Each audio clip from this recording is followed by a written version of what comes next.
মুসলমান কথা বলতে হবে, বাংলার জমিনে যদি রাষ্ট্র ভবনে যদি আল্লাহর কোরআন দিয়ে আইন বাস্তবায়ন হইতো, আমার তো মনে হয় বাংলার জমিনে যারা ধর্ষণ করতেছে এই জায়গা থেকে শিক্ষা গ্রহণ করো। আল্লাহর কোরআন দিয়ে যদি রাষ্ট্র ভবনের আইন চালু হয়, আমার মনে হয় বাংলার জমিনে যে সমস্ত যুবকরা ধর্ষণ করার চিন্তা ভাবনা করে, আর কোরআন দিয়ে যদি আইন বাস্তবায়ন হয়, ধর্ষণ তো দূরের কথা, ধর্ষণের কথা কোনো যুবক মুখে তুলতে পারবে না। কথা বলেন ঠিক কি না? এই কোরআনের আইন বাস্তবায়ন আপনারা কারা কারা চান? দু হাত তুলে আমার আল্লাহ তাআলাকে দেখেন। লিল্লাহি তাকবীর। কন্ট্রাক্টধারী বক্তা ৬০,০০০ টাকা ছাড়া মাহফিল আসবে না, ৫০,০০০ টাকা ছাড়া মাহফিল আসবে না, ১ লক্ষ টাকা ছাড়া মাহফিল আসবে না, ৯০,০০০ টাকা মাহফিল ছাড়া আসবে না। আমার তো মনে হয় ওই ৮ বছরের শিশু বাচ্চা যেরকম ইমান আছে বাংলাদেশের মধ্যে যে সমস্ত বক্তাগুলো যারা কন্ট্রাক্ট করে মাহফিল আসে, আমি বলি তাদের মতো তাদের ওই রকম ইমান নাই। কথা বলেন ঠিক কি না?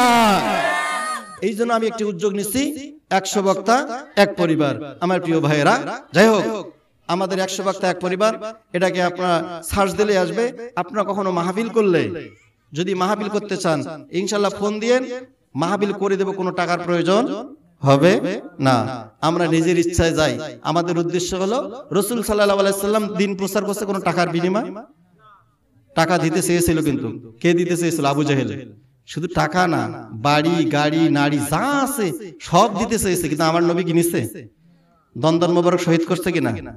তাহলে আমরা সেই জিনিসটাই ওইটাই উদ্যোগ নিয়েছি। এখন কি করবে তোমরা ঘোড়ানোর ভান, ডাকছে তোমায় আল কোরআন ভাইরে, ডাকছে তোমায় আল কোরআন।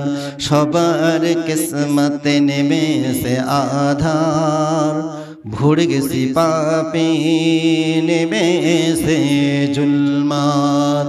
সবার কিসমতে নেমেছে আধার, ভরে গেছি পাপে নেমেছে জুলমাত। সেরেছি আমরা কোরআন হাদিস, সেরেছি আমরা কোরআন হাদিস, কি করে পাবো খোদারি রহমত। সবার কিসমতে নেমেছে আধার, ভরে গেছি পাপে নেমেছে জুলমাত। আল্লাহ রাব্বুল আলামিন পবিত্র কুরআনুল কারীমের মধ্যে বিশ্ববাসীকে জানাই দিল, লা ইয়াস্তাবি আসহাবুন নারি ওয়া আসহাবুল জান্নাহ। আল্লাহ রাব্বুল আলামিন বলল, ও আমার গোলামেরা, একটি কথা ভালো করে জেনে নাও, জান্নাত আর জাহান্নাম কখনো এক হতে পারে না। তেমনি করে কোরআনের মাহফিলে যারা এসে বসলো আর যারা বাইরে ঘুরে ফেরা করতেছে, আমি আল্লাহ রাব্বুল আলামিন জানাই দিলাম এই মানুষগুলো কোশ্চিনকালে এক মানুষ হতে পারে না। সকলে বলে সুবহানাল্লাহ। আমার প্রিয় ভাইরা, আচ্ছা বলেন, আমরা যারা এখানে উপস্থিত রয়েছি আমাদের গুনাহ আছে কি নাই? গুনাহ ছাড়া আমরা কোনো মানুষ আছি? কোনো গুনাহ ছাড়া মানুষ নাই। তাহলে আপনারও গুনাহ আছে, আমারও গুনাহ আছে। আমরা তো স্বীকার করলাম, করছি কি করি নাই? আপনার গুনাহ আছে না? আমারও গুনাহ আছে। আল্লাহ রাব্বুল আলামিন বলল, এই মুহূর্তে এই জান্নাতের বাগানে এসে যারা বসলো, আমি আল্লাহ রাব্বুল আলামিন জানাই দিলাম, তুমি যত পরিমাণ গুনাহ করো না কেন, আমি আল্লাহ তাআলা তোমার জীবনের সমস্ত গুনাহ আমি আল্লাহ মাফ করে দিলাম। সকলে সুবহানাল্লাহ। আমার প্রিয় ভাইরা, নবীর প্রতি একবার সংক্ষিপ্ত দরুদ পাঠ করি, যিনি সর্বকালের সর্বযুগের শ্রেষ্ঠ মহামানব, যার দেখানো পথে মিলবে আমাদের জান্নাত, তার প্রতি একবার আমরা সংক্ষিপ্ত দরুদ পাঠ করছি। সকলে বলছি সাল্লাল্লাহু আলাইহি ওয়াসাল্লাম। আমার প্রিয় ভাইরা, আসুন এখন আমরা কোরআন থেকে আলোচনা করব। তাহলে রাসূল সাল্লাল্লাহু আলাইহি ওয়াসাল্লাম তিনি সাহাবাদেরকে নিয়ে কোরআন তেলাওয়াত করতেছে। কি করতেছে? মসজিদে নববীর মধ্যে বসে কোরআন তেলাওয়াত করতেছে। আর সাহাবারা, এই যে আপনারা যেরকম বসে আছেন, সাহাবাদের এরকম আপনাদেরকে নিয়ে বসে কোরআন তেলাওয়াত শোনাচ্ছে। আমার ভাইয়েরা, আল্লাহর নবী বিশ্ব নবী জনাবে মুহাম্মদ রাসূলুল্লাহ সাল্লাল্লাহু আলাইহি ওয়াসাল্লাম মসজিদে নববীর সামনে সাহাবাদেরকে নিয়ে কোরআন তেলাওয়াত শোনাচ্ছে। এই সময়ে আম্মা জান আয়েশা রাদিয়াল্লাহু তাআলা আনহা তিনি দেখলো যেই জায়গায় কোরআন তেলাওয়াত করা হচ্ছে ওই জায়গায় আসমান থেকে মুষলধারা বৃষ্টি বর্ষণ হচ্ছে। এর কারণটা কি? আম্মা জান আয়েশা রাদিয়াল্লাহু তাআলা আনহা বললেন, যদি রাসূল সাল্লাল্লাহু আলাইহি ওয়াসাল্লাম বাসায় ফেরার সময় আমি প্রশ্ন করব। এবারে রাসূল সাল্লাল্লাহু আলাইহি ওয়াসাল্লাম কোরআন তেলাওয়াত শেষ করার পর বাসায় যখন ফিরল, আম্মা জান আয়েশা রাদিয়াল্লাহু তাআলা আনহা বললেন, ইয়া রাসূলুল্লাহ, ইয়া হাবিবাল্লাহ, বেয়াদবি নেবেন না, একটি কথা বলতে চাই। রাসূল সাল্লাল্লাহু আলাইহি ওয়াসাল্লাম বলল, আয়েশা কি বলো? বলে, একটি প্রশ্ন করব, সেই প্রশ্নটা হচ্ছে আপনি যখন কোরআন তেলাওয়াত করতেছেন আমি দেখছি ওই সময় ওই জায়গার মধ্যে আসমান থেকে মুষলধারা বৃষ্টি বর্ষণ হচ্ছে।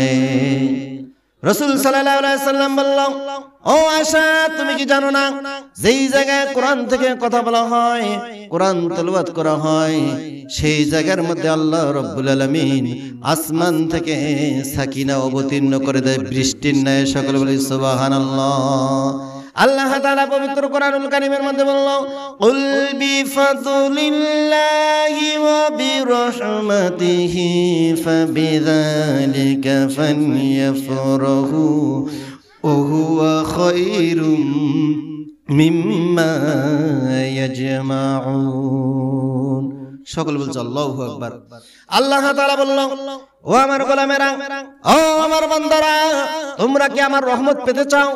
যদি রহমত পেতে চাও, যেই জায়গার মধ্যে কোরআন তেলাওয়াত করা হচ্ছে, কোরআন থেকে কথা বলা হয়, এই জায়গায় যদি তোমরা বসতে পারো, তাহলে আমি আল্লাহ রাব্বুল আলামিন আমার রহমতের দরজাগুলো তোমাদের জন্য খুলে দিয়ে দেই। সকলে বলি সুবহানাল্লাহ। এটা কাদের জন্য? যারা কোরআন শোনার জন্য আসছে তাদের জন্য। কিন্তু আপনি যদি রাস্তায় ঘুরে বেড়ান, দোকানপাটে আড্ডা পিটান, আল্লাহ তাআলা বলে তাদের জন্য কিন্তু নয়। তার মানে আপনি যাই যে জান্নাতের বাগানে এসে বসবেন, এটা আপনি নিজের থেকে কখনো আসেন নাই, কারণ আল্লাহ রাব্বুল আলামিন আপনাকে পছন্দ করেছে বিদায় বলছে, ও আব্দুল্লাহ, ও আব্দুর রহমান, তুমি আজকে ঘুম পারবে না, যেই জায়গায় কোরআন তেলাওয়াত হবে ওই জায়গায় চলে যাও আমার প্রিয় ভাইয়েরা। কারণ আপনারা তো কৃষক লোক, এই মুহূর্তে যদি আপনি বালিশের মধ্যে মাথা দিতেন সাথে সাথে ঘুম ধরত। কিন্তু আল্লাহ রাব্বুল আলামিন বলল, ও আব্দুল্লাহ, ও আব্দুর রহমান, ও আব্দুল জব্বার, আজকে ঘুম পাড়া বাদ দিয়ে দাও, যে জায়গায় কোরআন তেলাওয়াত হচ্ছে ওই জায়গায় যেয়ে বসে যাও। আর এখানে বসলে কি হবে? আমি আল্লাহ রাব্বুল আলামিন তোমার জীবনের গুনাহগুলো maaf করে দিব। শুধু তোমার গুনাহ maaf করব না, তোমার বাবা মা যারা আছে আমি আল্লাহ তাআলা তাদের জীবনের গুনাহ আমি আল্লাহ maaf করে দেব। সকলে বলি সুবহানাল্লাহ। আমার প্রিয় ভাইরা, কিন্তু শয়তান কি চায় যে আপনি এই জায়গায় বসে আপনার গুনাহ maaf করেন? এটা শয়তান কখনো চায় না। আমরা প্রমাণ তো পাইলাম কিছুক্ষণ আগে ভরপুর। এখন কি অবস্থা? তার মানে শয়তান চায় না যে আপনি কোরআন শুনেন আর কোরআন থেকে হেদায়েত করেন। কারণ কোরআন এমন একটি জিনিস, কোরআন হচ্ছে পরশপাথর। এই কোরআনের সংস্পর্শে যারাই আসে, যদি মানুষগুলো থাকে জিরো, আল্লাহ রাব্বুল আলামিন বলল এই কোরআনের কাছে আসার কারণে আমি আল্লাহ তাআলা তোমাদেরকে বানাই দিলাম হিরো। সকলে বলি সুবহানাল্লাহ। তার মানে যারা কোরআন শুনতেছে এরা হচ্ছে হিরো, আর যারা কোরআন শোনা থেকে মাইনাস হয়ে গেল, এই মানুষগুলো হিরো থেকে মাইনাস হয়ে গেল, এই মানুষগুলো আর হিরো থাকলো না, এই মানুষগুলো হয়ে গেল জিরো। কথা বলেন ঠিক কিনা? রজব শাবানে বরকত দাও, রমজান পর্যন্ত হায়াত দাও। রজব শাবানে বরকত দাও, রমজান পর্যন্ত হায়াত দাও। করব ইবাদত পড়ব কোরআন, করব ইবাদত পড়ব কোরআন, এ সুযোগ তুমি আমাদের দাও। রজব শাবানে বরকত দাও, রমজান পর্যন্ত হায়াত দাও। রজব শাবানে বরকত দাও, রমজান পর্যন্ত হায়াত দাও। আমরা চাই কি চাই না যে আল্লাহ তাআলা আমাদের রমজান পর্যন্ত হায়াত বৃদ্ধি করে দেয়? আমরা চাই কি চাই না? রজব শাবানে বরকত দাও, রমজান পর্যন্ত হায়াত দাও। পড়ব ইবাদত পড়ব কোরআন, পড়ব ইবাদত পড়ব কোরআন, এ সুযোগ তুমি আমাদের দাও।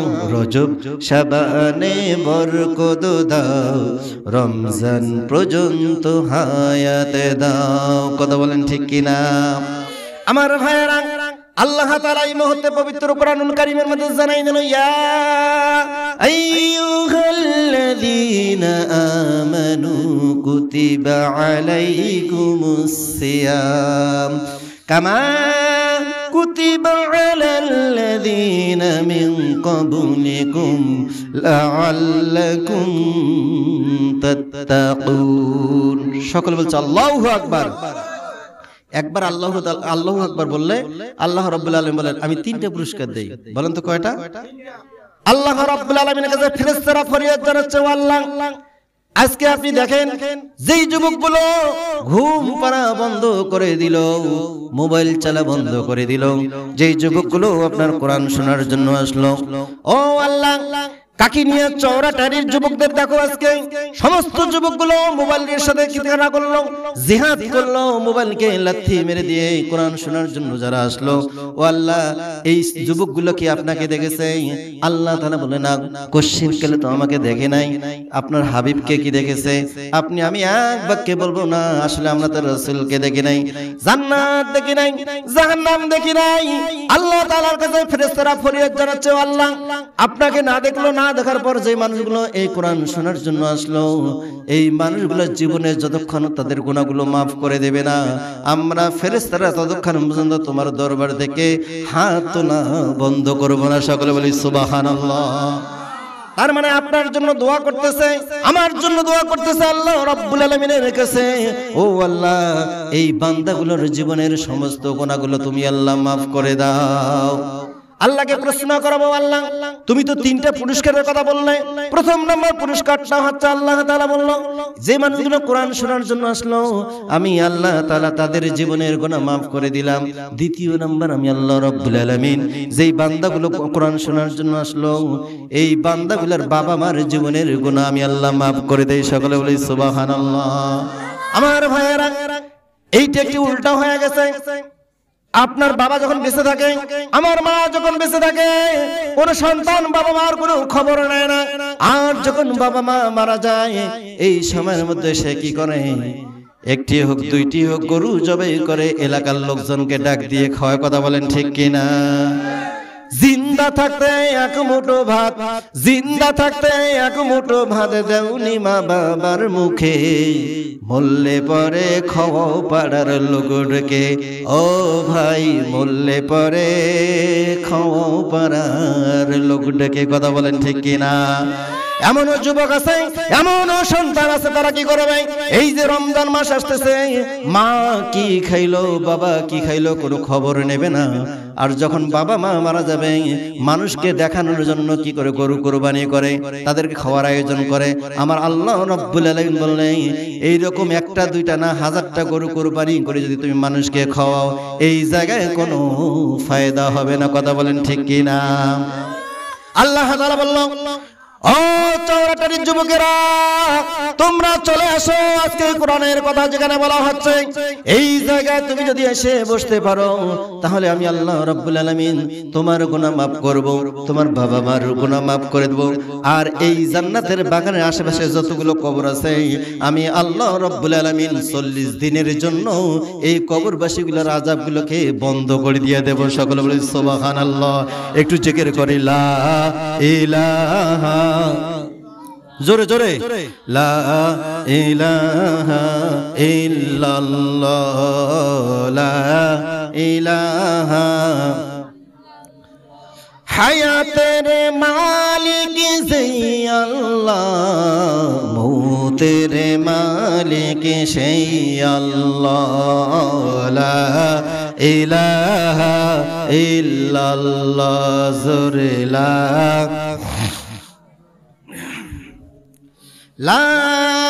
ইলাহা ইল্লাল্লাহু মুহাম্মাদুর রাসূলুল্লাহ।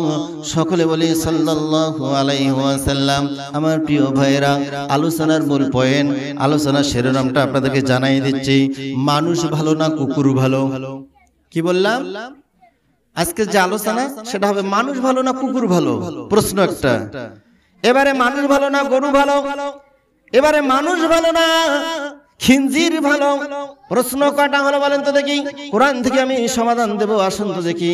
আমার আল্লাহ রাব্বুল আলামিন বলল, লাকাদ খালাকনাল ইনসানা ফি আহসানি তাকওয়িম। সকলে বলছে আল্লাহু আকবার। আল্লাহ তাআলা বলল, আমি আল্লাহ রাব্বুল আলামিন এই পৃথিবীর জমিনে যতগুলো সৃষ্টি জীব আছে না কেন, সমস্ত সৃষ্টি জীবের মধ্যে আমি আল্লাহ রাব্বুল আলামিন একটি জাতিকে সৃষ্ট জীব বলেছি, সেটার নামই হচ্ছে মানুষ। আর আমি হাফেজ ইসমাইল হোসেন সিরাজি আজকে কেন বললাম মানুষ ভালো না কুকুর ভালো, মানুষ ভালো না বিড়াল ভালো, মানুষ ভালো না খিনজির ভালো, এটা আমরা কোরআন থেকে শুনতে চাই কি চাই না? আলোচনার মূল পয়েন্টটা হচ্ছে মানুষ ভালো না খিনজির ভালো। শুনতে চান কি চান না আমার ভাইয়েরা? তাহলে আমাদের 2 থেকে 3 দিন পর আমাদের রোজা আসতেছে কিনা বলেন তো দেখি। আমি যে আয়াতটা তেলাওয়াত করেছি, আমার প্রিয় ভাই আল্লাহ রাব্বুল আলামিন বলল, ইয়া আইয়ুহাল্লাযীনা আমানু কুতিবা আলাইকুমুস সিয়াম। আল্লাহ রাব্বুল আলামিন ডাক দিল, ইয়া আইয়ুহাল্লাযীনা আমানু। আমার প্রিয় ভাইরা বুঝতে হবে, এই জায়গার মধ্যে আল্লাহ রাব্বুল আলামিন কিন্তু বলল না ইয়া আইয়ুহাল মুসলমান, বলছে? আল্লাহ তাআলা বলল ইয়া আইয়ুহাল্লাযীনা আমানু, হে আমার ঈমানদারগণ। তার মানে এই জায়গায় আল্লাহ রাব্বুল আলামিন বলল না ইয়া আইয়ুহাল মুসলমান, সেটা কিন্তু বলল না। ইয়া আইয়ুহাল মুসলিমুন, সেটাও কিন্তু বলল না। ইয়া আইয়ুহাল হিন্দু, ইয়া আইয়ুহাল বৌদ্ধ, ইয়া আইয়ুহাল খ্রিস্টান, এটা কি বলেছে? তার মানে আল্লাহ রাব্বুল আলামিন এটা বলল না। আল্লাহ তাআলা বলল ইয়া আইয়ুহাল্লাযীনা আমানু, হে আমার ঈমানদারগণ। এখন ঈমানদার কারা জানতে হবে কি হবে না? আল্লাহ তাআলা বলল ঈমানদার হওয়া তো সোজা না। আজকে দেখেন আপনারা কি করেন, যারা নামাজে যাচ্ছে তারাও বলতেছে আমি মুসলমান। আবার যে সমস্ত ভাইগুলো দোকানে বসে আড্ডা পিটায়, যারা জুয়ার আড্ডায় বসে, তাদেরকেও যদি জিজ্ঞাসা করা হয় ভাই আপনি কি মুসলমান, সে বলবে হ্যাঁ আমি মুসলমান। তুমি কেমন মুসলমান? আমি নামাজ না পড়তে পারি কিন্তু আমার ঈমানটা ঠিক আছে। কথা বলেন ঠিক কি না? আমার আল্লাহ রাব্বুল আলামিন বলেন আসলে এটা প্রকৃত মুসলমান না। প্রকৃত মুসলমান হতে গেলে তাকে যে কাজটা করা লাগবে সেই কাজটা হচ্ছে আমানতু বিল্লাহি ওয়া মালাইকাতিহি ওয়া কুতুবিহি ওয়া রাসূলিহি ওয়াল ইয়াউমিল আখিরি ওয়াল কদরি খায়রিহি ওয়া শাররিহি মিনাল্লাহি তাআলা ওয়াল বা'সি বাদাল মাউত। আমার আল্লাহ রাব্বুল আলামিন বলল মুসলমান হতে গেলে প্রথম নাম্বার যে কাজটা হবে আমানতু বিল্লাহ, আমি আল্লাহর প্রতি ঈমান আনতে হবে। আমার তো মনে হয় আপনি যারা মুসলমান দাবি করেন, আমি যারা মুসলমানি দাবি করি, আজকে যে কোরআনের আলোচনা করা হচ্ছে, যদি আপনি মুসলমান দাবি করেন, এই জায়গার আশেপাশে যতগুলো বাড়ি আছে, আমার তো মনে হয় আপনাদের জন্য একটি সুবর্ণ সুযোগ এসেছে। এই জায়গার মধ্যে বসলেই আপনার জীবনের গুনাহ আল্লাহ রাব্বুল আলামিন মাফ করে দেবে। কি আপনার বাবা মার জীবনের গুনাহ আল্লাহ তাআলা মাফ করে দেবে। কিন্তু বাবা মা যখন মারা যাবে, আর মারা যাওয়ার পর হাজার হাজার লোককে যদি তুমি খাও, এখানে কোনো ফায়দা আসবে না। আমার আল্লাহ ডাকতেছে, ও যুবকরা, ও মা বোনরা, ও মুরব্বি বাপজানরা, কোরআনের মাহফিলে চলে আসলে আমি আল্লাহ রাব্বুল আলামিন তোমাদের জীবনের গুনাহ মাফ করে দেব। সকলে বলি সুবহানাল্লাহ। হারিয়ে সম্মান মুসলমান, হারিয়ে সম্মান মুসলমান, এখনো কি করবে তোমরা ঘোড়ানোর ভান ভাইরে? এখনো কি করবে তোমরা ঘোড়ানোর ভান? ডাকছে তোমায় আল কোরআন ভাইরে, ডাকছে তোমায় আল কোরআন। সবার কিসমতে নেমেছে আধার, ভরে গেছি পাপে নেমেছে জুলমাত। সবার কিসমতে নেমেছে আধার, ভরে গেছি পাপে নেমেছে জুলমাত। সেরেছি আমরা কোরআন হাদিস, সেরেছি আমরা কোরআন হাদিস, কি করে পাবো খুদারি রহমত? সবার কিসমত নেমেছে আধার, ভরে গেছি পাপে নেমেছে জুলমাত। কথা বলেন ঠিক কিনা? আজকে আমরা মুসলমানরা কি করছি? আল্লাহর কোরআন থেকে দূরে সরে গেছি। কথা বলেন ঠিক কিনা? আমার প্রিয় ভাইয়েরা, এই যে আজকে হচ্ছে 24 তারিখ, আমি দেখলাম, আমি সবসময় থাকি প্রায় রংপুরে থাকি, 21শে ফেব্রুয়ারি একটি ছোট শিশু বাচ্চা 4র্থ শ্রেণীতে পড়ে, এই বাচ্চাটা সে ফুল সংগ্রহ করার জন্য 21শে ফেব্রুয়ারি সে ফুল কেনার জন্য কেন ফুল দিবে, এই স্মৃতিসৌধে ওখানে ফুল দেবে। এই মাসুম বাচ্চা 4র্থ শ্রেণীর একটি ছোট বাচ্চা, এই বাচ্চাকে একটা ধরে নিয়ে গেল 55 বছরের এক বৃদ্ধ লোক, নিয়ে যে বাসায় কি করলো, এই মেয়েটাকে ধর্ষণ করলো। সকলে বলি নাউজুবিল্লাহ। 4র্থ শ্রেণীর বাচ্চা কতটুকু আর হতে পারে? এই বাচ্চাটাকে বাসায় নিয়ে যে ধর্ষণ করলো। আমার প্রিয় ভাইরা, এটার উদ্দেশ্যটা কি? আজকে যদি বাংলার জমিনে যদি কোরআনের আইন বাস্তবায়ন থাকতো, তাহলে ধর্ষণ তো দূরের কথা, ধর্ষণের কথা কেউ মুখে তুলতে পারতো? মুসলমান, কথা বলতে হবে। বাংলার জমিনে যদি রাষ্ট্র ভবনে যদি আল্লাহর কোরআন দিয়ে আইন বাস্তবায়ন হয়তো, আমার তো মনে হয় বাংলার জমিনে যারা ধর্ষণ করতেছে এই জায়গা থেকে শিক্ষা গ্রহণ করো। আল্লাহর কোরআন দিয়ে যদি রাষ্ট্র ভবনের আইন চালু হয়, আমার মনে হয় বাংলার জমিনে যে এই সমস্ত যুবকরা ধর্ষণ করার চিন্তা ভাবনা করে, আর কোরআন দিয়ে যদি আইন বাস্তবায়ন হয়, ধর্ষণ তো দূরের কথা, ধর্ষণের কথা কোনো যুবক মুখে তুলতে পারবে না। কথা বলেন ঠিক কি না? এই কোরআনের আইন বাস্তবায়ন আপনারা কারা কারা চান? দু হাত তুলে আল্লাহ তাআলাকে দেখেন। লিল্লাহি তাকবীর। আরো জোরে হবে, লিল্লাহি তাকবীর। আল কোরআনের আলো। আমার প্রিয় ভাই, একটু জোরে জোরে বলেন। বাইরে যে সমস্ত যুবক ভাইয়েরা আছে একটু শরম পেয়ে তাড়াতাড়ি চলে আসুন। লিল্লাহি তাকবীর, নারায়ে তাকবীর। আল কোরআনের আলো। তোমার নেতা আমার নেতা, নারায়ে তাকবীর। আমার প্রিয় ভাইয়েরা, এইলো রমজান আমাদের কাছে আসলো। রমজান আপনাকে আমাকে স্বাগতম জানাচ্ছে। এই রমজান আল্লাহ রাব্বুল আলামিন বলল, আমি ঈমানদারদের জন্য কি করলাম? রমজানের রোজা ফরজ করে দিলাম। শুধু আপনার জন্য রোজা নিয়ে আসলো না। আমার প্রিয় ভাইরা, আল্লাহ রাব্বুল আলামিন বলল, কামা কুতিবা আলাল্লাযিনা মিন ক্বাবলিকুম, আমি আল্লাহ রাব্বুল আলামিন তোমাদের পূর্বে যে নবী রাসূল ছিল তাদের জন্য আমি রোজা রেখে রোজার ব্যবস্থা করে দিয়েছি। সকলে সুবহানাল্লাহ। আমার ভাইরা, তাহলে আল্লাহ রাব্বুল আলামিন আমাদের পূর্বে যারা ছিল তাদের জন্য রোজা ছিল, আর আমরা যদি মনে করি আমাদের জন্য আমার আল্লাহ রাব্বুল আলামিন রোজা ফরজ করেছে, আল্লাহ তাআলা বলল, না না, আমি সমস্ত নবীদের জন্য রোজার বিধান রেখেছি। সকলে বলি সুবহানাল্লাহ। আমার ভাইরা, যখন দেখা যায় এই রমজানের চাঁদ যখন উদিত হয়ে যাবে, ওই সময়ের মধ্যে একটি বাতাস আরশে আজিম থেকে একটি বাতাস প্রবাহিত হবে। এই বাতাসটা যে জান্নাতের মধ্যে একটি গাছ আছে, এই গাছটার মধ্যে ধাক্কা লাগবে, জান্নাতের গাছের মধ্যে একটি বাতাস ধাক্কা লাগবে। এবার সমস্ত হুর পরি গেলমান যারা আছে, সমস্ত হুর পরি গেলমান গুলো বলবে, কিরে হয়ে গেল, আজকে এটা কোন বাতাস আসলো, এর কারণটা কি? তাদের মাঝ থেকে একজন বলবে, ও তোমরা কি জানো না, আজকে পৃথিবীর জমিনে আজকে রমজানের চাঁদ দেখা গিয়েছে, এই জন্য আরশে আজিম থেকে একটি বাতাস প্রবাহিত হয়ে এই বাতাসটি জান্নাতের গাছের মধ্যে ধাক্কা লাগে, এই বাতাসটা আমাদের শরীরে লাগতেছে। সকলে বলি সুবহানাল্লাহ। আমার ভাইয়েরা, তাহলে বলা হলো এই যে জান্নাতের বাতাস যে প্রবাহিত হলো, এটা কাদের জন্য? যারা রমজান মাসে রোজা রাখবে, আল্লাহ রাব্বুল আলামিন তাদের জন্য এই সম্মানার্থে আল্লাহ তাআলার আরশে আজিম থেকে একটি বাতাস প্রবাহিত হয়ে যায়। সকলে বলি সুবহানাল্লাহ।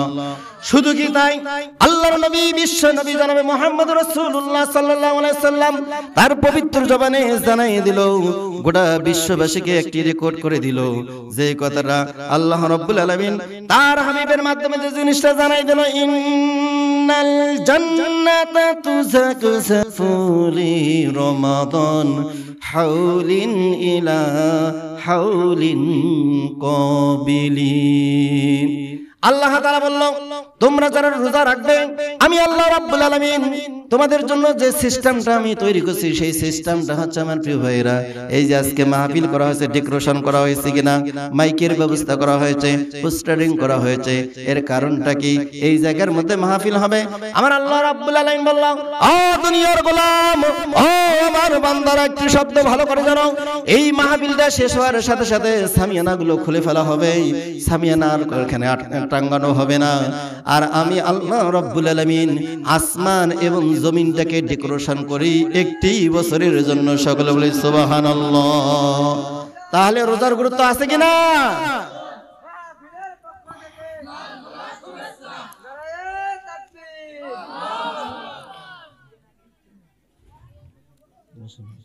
তাহলে কি হলো যে রমজান মাসে আল্লাহ রাব্বুল আলামিন যেই সমস্ত বান্দাগুলো রোজা রাখবে এদের জন্য কি করা হবে?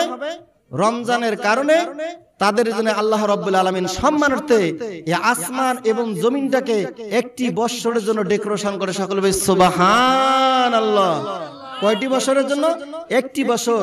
আপনি যে রোজা রাখবেন আর আমি যে রোজা রাখবো, এই জন্য আল্লাহ রাব্বুল আলামিন আপনার আমার সম্মানার্থে আল্লাহ তাআলা 1 বছরের জন্য আসমানটা সাজিয়ে জমিনটা সাজায়। কাদের সম্মানার্থে? যারা রোজা রাখবে তাদের জন্য। আল্লাহ তাআলা বলে, ইয়া আইয়ুহাল্লাযীনা আমানু, হে আমার ঈমানদারগণ। তার মানে এখানে ইয়া আইয়ুহাল্লাযীনা জাহিল বলা হয়েছে? হয় নাই। তার মানে আমি যদি রোজা রাখতে চাই, আল্লাহ তাআলা বলে, ইয়া আইয়ুহাল্লাযীনা আমানু, আমি তো ঈমানদারদের জন্য বলেছি, সুতরাং তুমি নামাজ পড়বে না আর রোজা রাখবে, তুমি বাবা মার খেদমত করবে না, তুমি রোজা রাখবে, তোমার রোজা আমার কাছে কখনো গ্রহণযোগ্য হবে না। আল্লাহ তাআলা বলল, আমি তো ঈমানদারকে ডাক দিছি, ইয়া আইয়ুহাল্লাযীনা আমানু, হে আমার ঈমানদারগণ।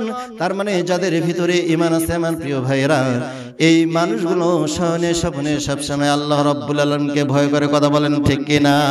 আর এই মানুষগুলো তার অন্তরে একটি শব্দ বাইর করে, আল্লাহ আমার রবি আমার সব। বলেন তো দেখি, আল্লাহ আমার রব আর রবি আমার সব। কথা বলেন ঠিক কিনা? আল্লাহ তাআলা বলল, আমি তো তাদেরকে ডাক দিলাম, তাদেরকে ওয়েলকাম করলাম, তাদেরকে স্বাগতম জানালাম। আমি তাদের জন্য আমি আল্লাহ রাব্বুল আলামিন 1টি বছরের জন্য আসমানটা সাজিয়ে রাখি, জমিনটা সাজাই কাদের জন্য?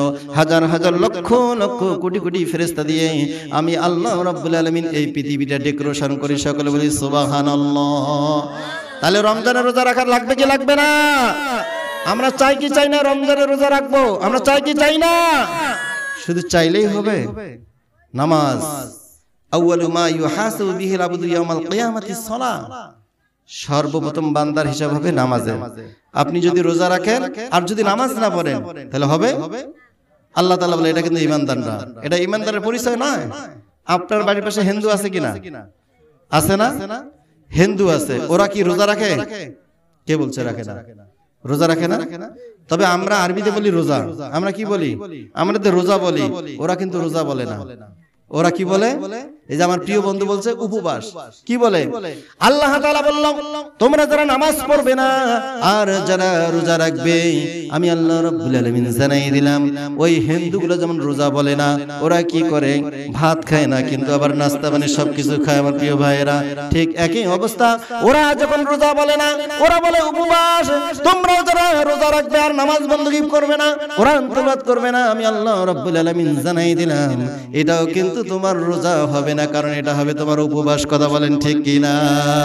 রজব শাবানে বরকত দাও, রমজান পর্যন্ত হায়াত দাও। রজব শাবানে বরকত দাও, রমজান পর্যন্ত হায়াত দাও। করব ইবাদত পড়ব কোরআন, করব ইবাদত পড়ব কোরআন, এ সুযোগ তুমি আমাদের দাও। রজব শাবানে বরকত দাও, রমজান পর্যন্ত হায়াত দাও। রজব শাবানে বরকত দাও, রমজান পর্যন্ত হায়াত দাও। আমরা চাই কি চাই না রমজান পর্যন্ত আল্লাহ তাআলা আমাদেরকে হায়াত দেখ? আমরা চাই কি চাই না? যাই হোক আমার প্রিয় ভাইরা, যেহেতু মেহমান এসে গেছে, ওনাকে বসে রেখে আসলে কথা বলা বেয়াদবি হচ্ছে। যদি যে আয়াতটা তেলাওয়াত করছি অল্প সময়ের মধ্যে আসলে আলোচনা হয় না। যাই হোক, দোয়া রাখবেন আর একটি মেসেজ আপনাদেরকে দিয়ে যাচ্ছি। সেই মেসেজটা হচ্ছে, আমি হাফেজ মাওলানা মোহাম্মদ ইসমাইল হোসেন সিরাজি, আমি একটি উদ্যোগ নিয়েছি, সেটা হচ্ছে 100 বক্তা এক পরিবার। 100 বক্তা এক পরিবার একটি সংগঠন তৈরি করছি। আমরা এই 100 বক্তার মধ্যে যারা থাকবো, আমরা কোরআন প্রচার করি, কোনো টাকা নেই না। কি নেই না বলেন না তো দেখি? কোরআন প্রচার করি কোনো টাকার বিনিময় ছাড়া। আপনারা সকলে দোয়া করতে চান না? আমার প্রিয় ভাইরা, যে মুহূর্তে আপনি দেখতেছেন যে আমাদের ফিলিস্তিন পাশে, ফিলিস্তিন যারা আছে মুসলমান ভাই বোনরা, এরা কি করতেছে? ছোট ছোট 8 বছরের শিশু বাচ্চাগুলো এরা খিদের জ্বালা মাটি খাচ্ছে। রমজানে আমরা দেখেছি ইফতার করছে ঘাসগুলো পিষে পিষে, এই ঘাসের রসগুলো খেয়ে তারা ইফতার করছে। এই যে মুসলমান, এরা বলে যে আমরা গাছের কাঁচা পাতা খাইতে পারি, আমরা খিদার জ্বালাই পেটে পাথর বাঁধতে পারি, কিন্তু আমরা ইসরায়েলের কাছে কখনো পরাজয় স্বীকার করবো না। কথা বলেন ঠিক কিনা? আমার প্রিয় ভাইয়েরা, যেই সময়ের মধ্যে দেখা যাচ্ছে ফিলিস্তিনের ছোট বাচ্চাগুলো খিদার জ্বালায় যারা বালু খাচ্ছে, খিদার জ্বালায় যারা ঘাস খাচ্ছে, খিদার জ্বালায় যারা গাছের কাঁচা পাতাগুলো খাচ্ছে, এটা হচ্ছে ফিলিস্তিনের বাচ্চাগুলো। এরা বলতেছে আমরা না খেয়ে থাকবো, কিন্তু আমরা ইসরায়েলের কাছে কখনো নত স্বীকার করবো না, কারণ আমার একজন সৃষ্টিকর্তা আছে। আল্লাহি বিল্লাহি, আমরা সেই আল্লাহ তাআলাকে ভালোবাসি, আল্লাহ তাআলাকে ভয় করি, সুতরাং ইসরায়েলের কাছে আমরা কখনো নত স্বীকার করবো না। কথা বলেন ঠিক কিনা? আর এটাই যদি হয়ে যায়, আমার প্রিয় ভাইরা, বর্তমান বাংলাদেশের মধ্যে এমন একটি বেদি শুরু হয়ে গেছে, আপনি যদি একটি তাফসীর মাহফিল করেন, তাহলে বক্তারা বলে 70,000 টাকা লাগবে। কত হাজার? আবার যদি দেখা যায় যে আপনি একটি মাহফিল করবেন, 1 লাখ টাকা লাগবে। আবার যদি বলা হয় যে আপনি একটি মাহফিল করবেন, 50,000 টাকা লাগবে। বলে কি বলে না আমার প্রিয় ভাইরা? বলে কি বলে না? আমার তো মনে হয় ওই 8 বছরের ফিলিস্তিনের শিশু বাচ্চারা যে এরকম ঈমান আছে, বর্তমান বাংলাদেশের মধ্যে যেই সমস্ত বক্তাগুলো কন্ট্রাক্টধারী বক্তা, 60,000 টাকা ছাড়া মাহফিল আসবে না, 50,000 টাকা ছাড়া মাহফিল আসবে না, 1 লক্ষ টাকা ছাড়া মাহফিল আসবে না, 90,000 টাকা মাহফিল ছাড়া আসবে না। আমার তো মনে হয় ওই 8 বছরের শিশু বাচ্চার যে এরকম ঈমান আছে, বাংলাদেশের মধ্যে যেই সমস্ত বক্তাগুলো যারা কন্ট্রাক্ট করে মাহফিল আসে, আমি বলি তাদের ওই রকম ঈমান নাই। কথা বলেন ঠিক কিনা? এই জন্য আমি একটি উদ্যোগ নিচ্ছি, 100 বক্তা এক পরিবার। আমার প্রিয় ভাইয়েরা, যাই হোক, আমাদের 100 বক্তা এক পরিবার, এটাকে আপনারা সার্চ দিলে আসবে। আপনারা কখনো মাহফিল করলে, যদি মাহফিল করতে চান, ইনশাআল্লাহ ফোন দিয়েন, মাহফিল করে দেব, কোনো টাকার প্রয়োজন হবে না। আমরা নিজের ইচ্ছায় যাই। আমাদের উদ্দেশ্য হলো রাসূল সাল্লাল্লাহু আলাইহি সাল্লাম দিন প্রচার করতে কোনো টাকার বিনিময়। টাকা দিতে চেয়েছিল, কিন্তু কে দিতে চেয়েছিল? আবু জাহেল। শুধু টাকা না, বাড়ি গাড়ি নারী যা আছে সব দিতে চেয়েছে, কিন্তু আমার নবী কি নিছে? দন্দন মোবারক শহীদ করছে কিনা? তাহলে আমরা সেই জিনিসটাই, ওইটাই উদ্যোগ নিয়েছি। আল্লাহ রাব্বুল আলামিন সূরাতুল ইয়াসিন, ওই ইয়াসিনের মধ্যে বলছে, ইত্তাবিউ মান লা ইয়াসালুকুম আজরান ওয়া হুম মুহতাদুন, তোমরা তার কথাগুলো অনুসরণ করো, তার কথা অনুকরণ করো, যারা টাকার বিনিময় ছাড়া কোরআন প্রচার করে। এটা আমার মুখের বানানো কথা, আল্লাহ তাআলা বলছে। কিন্তু আমরা কি করি এখন? এই জন্য আপনারা সাধারণ মানুষ কি বলেন? যে আপনারা কোরআন বেচে খান। এই বাবা বলেন কি বলেন না? যাই হোক, আমাদের এই সংগঠনটা যে আল্লাহ রাব্বুল আলামিন কবুল করে আর আশাবাদ ব্যক্ত করে আমি আপনাদের কাছ থেকে বিদায় নিচ্ছি। ওয়া আখিরি দাওয়ানা আলহামদুলিল্লাহি রাব্বিল আলামিন। আসসালামু আলাইকুম ওয়া রাহমাতুল্লাহি ওয়া বারাকাতুহু।